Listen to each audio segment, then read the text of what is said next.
ওই ডান্স করতে করতে কোন জায়গায় যেন একটা মেয়ের সাথে ধরায় কি ওই এলাকার মানুষ সুবাস্ততে বিয়ে পড়ায় দেয়। রিয়ামণি আপনার স্বামীকে কেড়ে নিয়েছে, আপনি কি রিয়ামণির স্বামীকে কেড়ে নেবেন নাকি? আপনিও হিরো আলমের সঙ্গে ভাইরাল হওয়ার জন্য হিরো আলমের সঙ্গ ধরেছেন। এটা কোন ধরনের মেয়ে তুমি? রিয়ামণি আপনার স্বামীকে কেড়ে নিয়েছে, আপনি কি রিয়ামণির স্বামীকে কেড়ে নেবেন নাকি?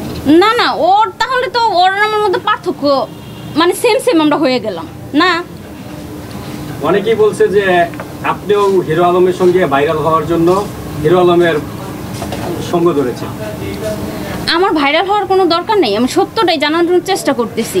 কারণ রিয়াজ আর রিয়ামণির মানে ওদের ভাইরাল হওয়ার, রিয়ামণি তো হয়েই গেছে, এখন কি রিয়াজের ভাইরাল হওয়ার দরকার ছিল ওনার ওয়াইফকে নিয়ে।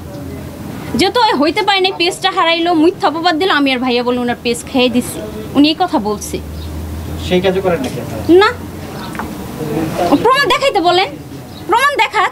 আপনি যেই কথাগুলো বললেন, আপনি সেদিনকে গাজীপুরে সংবাদ সম্মেলনে বলেছিলেন যে সে আপনার পেটে লাথি মেরে আপনাকে সন্তান নষ্ট করেছে।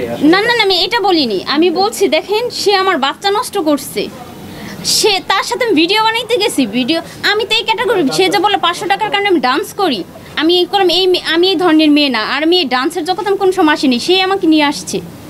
আমি ডান্সে ভুল হলে সে আমাকে পেটের মধ্যে একটা লাথি দেয়, আমি নিচে পড়া যাই। ডান্স ভুল হতেই পারে, আমি তো আর এই ধরনের মেয়ে না, বা আগে থেকে আমি এরকম ডান্স করতাম না। আপনাদের এই মানে সোশ্যাল মিডিয়াতে এটা আর কতদিন চলবে এরকম আলোচনা সমালোচনা?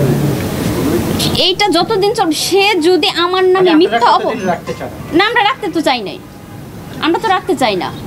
আচ্ছা, ম্যাক্সবি বলেছে তিনি ছিলেন আনমেরিড, আপনার তার আগেও, আপনাকে বিয়ে করার আগেও আপনার নাকি 2টা বিয়ে হয়েছে, তিনি আনমেরিড ছিলেন। তার প্রমাণ দিতে বলেন, সে আনমেরিড কিভাবে বলে? সে ওই ডান্স করতে করতে কোন জায়গায় যেন একটা মেয়ের সাথে ধরায় কি ওই এলাকার মানুষ সুবাস্ততে বিয়ে পড়ায় দেয়।